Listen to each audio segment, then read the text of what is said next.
And all right, now we just heard the recording voice, so we on. All right, what's up, everybody? I'm Sue Favor, the editor of Women's Hoops World and the CEO of this here YouTube channel. And joining me today is senior women's administrator and head women's basketball coach of Art Academy University, Krystle Evans, a LA native, Southern Cal native, who is currently doing her thing at Art Academy University, which is located in San Francisco. It's a Division II college. And today we're going to talk about what her dual role is like and what it's been like navigating through this strange time, this pandemic time that we've had. Because holding your dual role, first of all, maybe some people may not know that when you're at the D2 and D3 level, sometimes people find themselves wearing, well, most of the time people find themselves wearing multiple hats. So first of all, there's that piece. And just so everybody knows, Krystle was getting great reviews from her boss even before all this happened, as far as how she was juggling multiple duties. And then, you know, what a way to start out, Krystle. You got hired in 2019, things were rolling along, and right at the end of the year, you know, bam, you guys still finished second. No, that was the first year. This past season, you said you finished second in your section because they had to divide the sections out with the COVID year, but we'll just back up to 2019, 2020. How did that work for you guys up there when everything kind of shut down in March 2020, and it wasn't even 1 year into it? And what was it like for you on the ground level there? Yeah, you know, it was really, abrupt. You know, we were out recruiting and we get all these different calls saying, hey, where are you? You have to get back to campus ASAP. We're not going to be able to get into our offices come Monday. And so a lot of us coaches were flying back in town, trying to get things that we knew we would need out of the office. And at the time, we did not know how long that would really be. And I don't think any of us thought it would turn into months, you know. Yeah. One thing I'll credit Academy of Art for is the fact that we've always been on the forefront with technology. You know, we've always had hybrid classes. We've always utilized technology to stay up to date in regards to campus alerts and security alerts, and in this case, COVID alerts, because of the nature of our school. We're similar to NYU, where we have multiple buildings spread out amongst downtown San Francisco. And so we're unique in a sense that we have to have up-to-date information sent out to faculty, staff, student athletes, and regular students here on campus. And so we got the alert, everyone dispersed. We went home for several months, and we just really focused on staying in communication with each other as a staff. Our senior staff did a pretty good job of meeting once a week to stay up to date and relay that information to our local departments and our student athletes, you know. And so how was it? It was hectic, you know, but kudos to our university for already being on top of things from a day-to-day basis, where it was a seamless transition from a technology standpoint. Wow. Well, you know, kudos to you. I mean, that's a heck of a way to start your first year with a program. I remember you and I had talked before all that happened about, you know, it was your first year. As being a senior women's administrator is a big job. You oversee the entire athletic department on the women's side. And you and I had talked a little bit about some of the things you were seeing just coming into the job that I didn't have any idea about, just as far as you just encountered a lot of young people in a lot of various situations.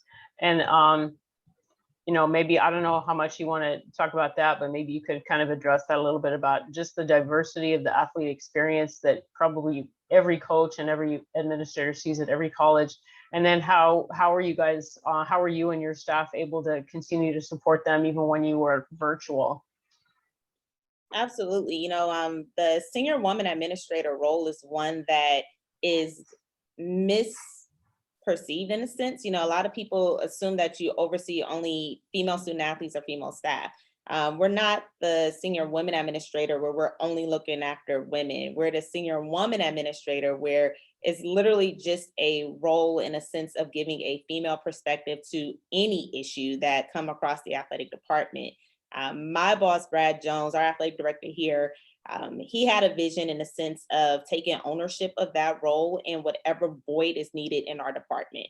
One of the things that we noticed when he took over and I joined the department, leadership development from a student athlete perspective was something that was needed, you know. And so throughout developing leadership development programming, diversity, equity, and inclusion started to come around in there, and professional development and personal development. And so it was a variety of different things that we were able to incorporate by getting a better understanding of what the student athletes wanted, and then expressing themselves in a way that could be received to the greater campus, Hmm. and mixing that with what is actually needed, because there's a difference between needs and wants. And so when we can combine those things, we can have a holistic type of programming that student athletes actually want to attend and be a part of, you know. And so my role has evolved these 3 years from, okay, the leadership development, and then academic assistance, to now is more so holistic. I'm co-advisor for,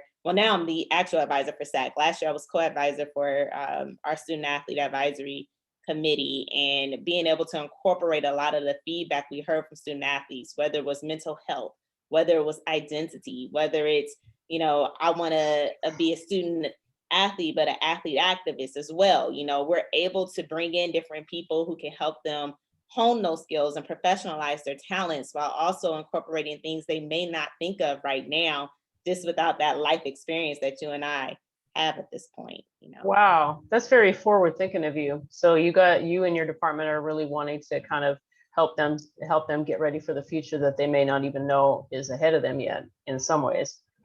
Exactly. Wow. Well, that's great because, you know, colleges are kind of almost an extension of high school. And sometimes, in my opinion, you know, you're still kind of growing up. So you definitely need that leadership. So what kind of what kind of activities did some of your students participate in activism last summer, and then going into the fall, were they trying to make their voices heard in some ways? Absolutely. You know, we had a young man by the name of Dante Williams on the men's basketball team last summer who was really touched by George Floyd's murder. And that whole situation spurred a dialogue where we brought in one of my former professors from UCLA, Dr. Tyrone Howard, to come and speak to our whole department, where he gave us not just research-based evidence in regards to police brutality, but how to advocate for yourself in a way that it could be received. You know, Dante, being from the Long Beach area and growing up from Long Beach and touching Compton, and myself being from South Central Los Angeles, you know, sometimes we have had experiences where when you're triggered by something like a George Floyd situation, um, in full transparency, you just get tired of trying to code switch and get your message across in a way where people can receive it, and you forget that not everyone have an understanding of these situations, regardless of how frustrating it may be, that we're still at a time where people don't understand what our grandparents and our parents and our great grandparents have experienced. You know, one of the great things about college and meeting people like Dr. Howard and being in a position to introduce students like Dante to a way of expressing themselves where it can be received, regardless if we should still be at that place. Yeah. It's seeing the evolution of a Dante being able to start a campaign where he raised over $2,000 for the NAACP Legal Defense Fund through a social media campaign where he tagged it more than an athlete, and created a video that shows student athletes throughout history and professional athletes throughout history who have taken a stance against police brutality or anything that is unjust. You know, and Dante and his courage inspired me to develop a curriculum for the university where I was able to teach the first ethnic studies course here at Academy of Art University. Wow, you didn't tell me that. I'm so impressed. Yes, and Dante was one of my first students in the class. So, you know, Wow. kudos to Dante and the communications and media technology chair, Jan Yanahiro. Jan and Dante giving me just the room to develop this curriculum for the history of African American athletes and the media. And so our course was at full capacity for both the fall and spring semesters in the pandemic, and so for it to be a first time course and develop the curriculum from scratch, and it was at full capacity the entire year, where students were wondering if they were even going to continue to go to certain classes, it goes to show how significant such information was. And so athletics was in the forefront of, this course that counted as a liberal arts requirement. And so Dante's campaign and helping him with that, and then the class that had a lot of student athletes in the class, as well as regular students, and then SAC, we were still very, very active from a community service standpoint, regardless of being in this pandemic where everything was virtual. We did a virtual campaign in regards to raising books and donating them, doing a book drive, donating books to the San Francisco Homeless Network, where we're able to donate over 500 books to youth in our city. And we did a can drive where we were able to donate food to homeless shelters all throughout the pandemic. And so I was really proud of our student athletes here at Academy of Art for seeing an opportunity instead of an obstacle when the world felt like it was upside down. That is amazing, actually. And Krystle, the general public probably isn't aware that certain kind of community service activities like this and thinking outside the box activities like this, actually coaches throughout the United States engage their athletes in some of these activities a lot, don't they? Like, college is more than just athletics. Many coaches really try to incorporate that community service part, don't they? Absolutely. As the women's basketball coach, switch hats. My team won this community service award for our department. We had over 80 hours of community service as a team, well over 80 hours, where I was just so proud of them in a sense of, I never want to just say, this is what we're doing because I said so as a coach. We have a conversation going into the season. What do we want to do as a team for community service? So my captains and the entire team is extremely involved from the developmental standpoint. Hey, coach, we really want to do something with kindergarten kids, or we really want to do something with the homelessness and homeless shelters. So we'll get their ideas. And as a coaching staff, we develop the relationships with outside organizations to go ahead and start doing the legwork for them, since they are still school and doing practice and things like that. But ideas and the vision comes from the student athletes. We just help them implement it.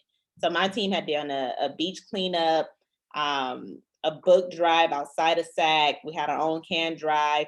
Alyssa Munn, our captain, she's a SoCal native as well, went to Redondo Union High School. She had her own book drive prior to school even started. And so just the spirit of our team. That's amazing. It was just fun to be around. They're really servant leaders. That's really refreshing to hear. Wow. And I'm sure you look around and kind of back to the other topic, you look around and there's probably not a whole lot of other administrators that are people of color, and especially not Black women. Are you kind of finding that you're the only Black woman in an administrative position, or maybe one of the few? Absolutely. And we're here talking about Academy of Art, but I have to go back to my days at UCLA. The reality is, when I was admitted into UCLA, I was one of 96 African Americans in my graduating class. And so I'm accustomed to being one of the few who looks like me. And when you've been at an institution like UCLA, you're expected not just to be a number, but to be an asset, to be a member. And so I've never been taught to feel lonely, even though it gets lonely. It's how do I make sure that I'm opening doors and shattering, ceilings for other people who look like me. And so it's a privilege to be trusted to wear multiple hats, but in my world and the way I was raised, it's an expectation to be the best you. And if that means that you're the only person who looks like you, then so be it. Now pull a chair up for someone else, shape them, mold them, groom them, help them, and lift as you climb. Man, well, I don't know, they're pretty lucky to have you, in my opinion. I know you've talked to other coaches and other administrators too across the country, and the pandemic throughout the entire society has kind of unleashed the topic of mental health, and mental health was also a topic over these Olympics.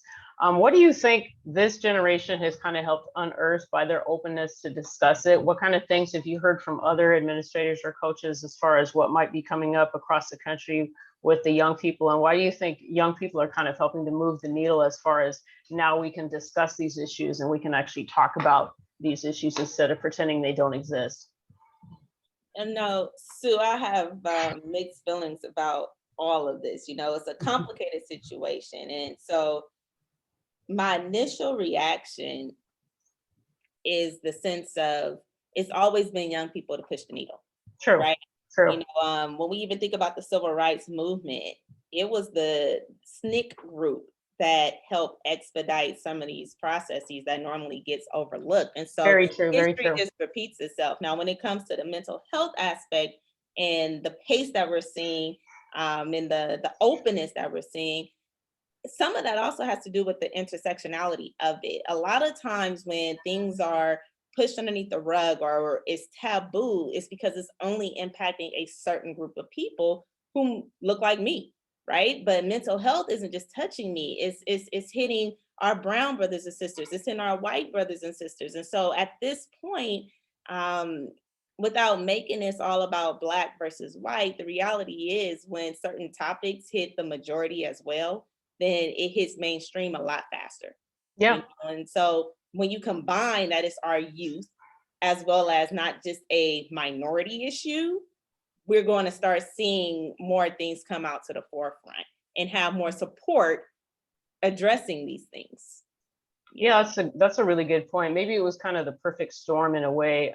You know, the circumstances of the pandemic kind of unearthed a lot of things, for good or for worse, right? But I think this is definitely a good thing because this kind of got it on the table. And when you have prominent athletes like Simone Biles and Kevin Love for UCLA probably started the discussion maybe a few years ago. When you have prominent athletes like that willing to discuss it, it kind of makes it easier for everybody to discuss it. What kind of resources do you have at Art Academy U for any athletes that would like to discuss something or deal with some issues?